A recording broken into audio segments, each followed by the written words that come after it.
Good morning, guys. I'm having a super tough moment. So I have a friend, somebody that I've been friends with for about 5 or 6 years, something like that. We really haven't been friends all that long. I know for a fact this person didn't like me at first. Not exactly sure why. I don't really give a crap why. I've never been the type of person to give two craps why someone does or does not like me. Even before getting saved again. That's just always been my nature. My mom raised me to be that way, not give two craps about what anybody thinks of you, and that's the nature that I've always had. Well,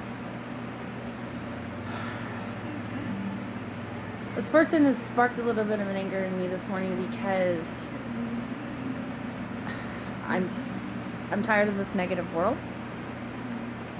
I am so tired of Satan and his lies and his bullshit. I know for a fact this person has a very huge heart and is a very loving and kind person.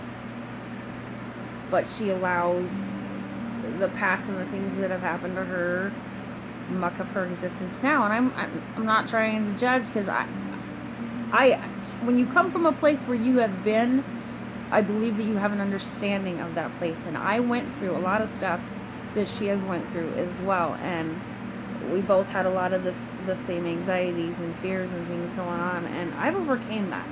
And I literally have been trying really hard to reach out to this person to give her this understanding that it is overcomeable. The pain that you carry around inside your heart can disappear. It can be gone. And now, all I've seen for months and months and months, and pretty much ever since I've known this person, she has a really hard time not projecting sadness and negativity and this outcry of poor pitiful me. Where the hell is everybody that's supposed to care about me attitude, and I'm sorry, I love you very much, my friend, but man is always going to leave you lacking in the love department. Even the one who loves you most, even your mom, your dad, your children, the people that are the closest to your heart, that are supposed to just love you, from the time that they're born or you're born until you die or they die. That the love is supposed to be there. It's supposed to be unending, and even after that, in the afterlife. But man is always going to let you down. Friends are going to let you down. Family's going to let you down. It's just how it is. It's in our human nature to hurt each other, either on purpose or on accident. It just happens. God is the only one that is going to keep your heart safe all the time. And if you can truly spend the time, like I've spent the time, giving your heart to Jesus until it's in that safe harbor for good, it will continue to come in and disrupt your life. It'll continue to come in and cause you crazy amounts of anxiety that you just can't seem to get away from. And the negative self-talk right there. I watched some motivational videos this morning. God's an amazing way to plug in and heal and get yourself feeling well inside. But there are people out there that have that kind of spirit and that fire inside of them to give people tools to try and make themselves, become the great person that we can all be, because we all can become great people. We can all have lots of friends. We can all have a happy existence and a joyful existence. And it literally begins with this up here and this right here. The world is always going to be full of static and brutality and just negativity and sadness and despair and death and sickness. It's just full of all that yucky stuff. This is Satan's playground, people. This is where he plays and hurts humankind to diminish your faith in God. The plan that he has laid forth, the devil has laid forth, is so easy for me to see now. It's easy for me to see and understand now why he tried so hard for me to either die or kill myself. Drugs, alcoholism. I was with someone who beat me almost within an inch of my life, choked me within seconds of my life so many freaking times.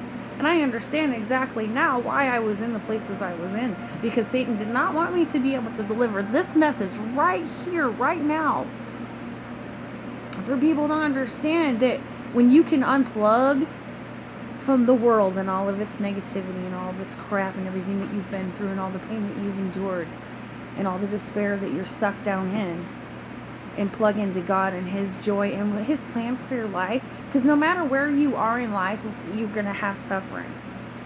But if you can spend more time with God than focusing on those bad moments, you're going to start feeling more joy. You're going to be able to love more, and you're going to be able to be loved more. Because when you're a more happy and joyous and loving person, people become attracted to that, and they want to be with that. I can personally attest to the fact that since I have went from being a sad, crazy, emotionally wrecked, insane wife, my husband and our marriage is 180 from what it was a few months ago. We're back to being newlyweds again. Because I'm an attractive person to him, because I'm happy.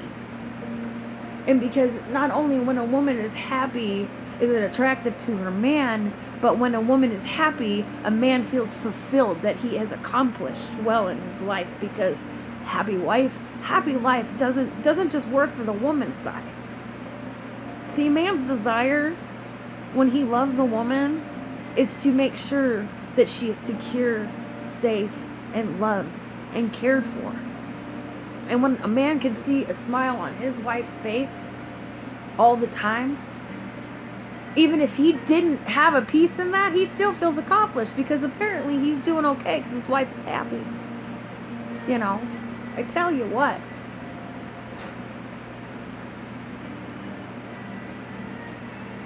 It's truth, people. You know, you can, it's a choice to sit around and wallow in it. It's a choice to sit around and wish and wonder why the world and the little parts of your life are such a pain in the ass. They're always going to be a pain in the ass. Bills are always going to be a pain in the ass. Kids are a pain in the ass. Your animals are always going to be a little bit of a pain in the ass. Life is a pain in the ass. Friends are a pain in the ass. Family's a pain in the ass. Everything, you know, here is designed to have good and bad in it. You know, joy and pain in it. It's a balance.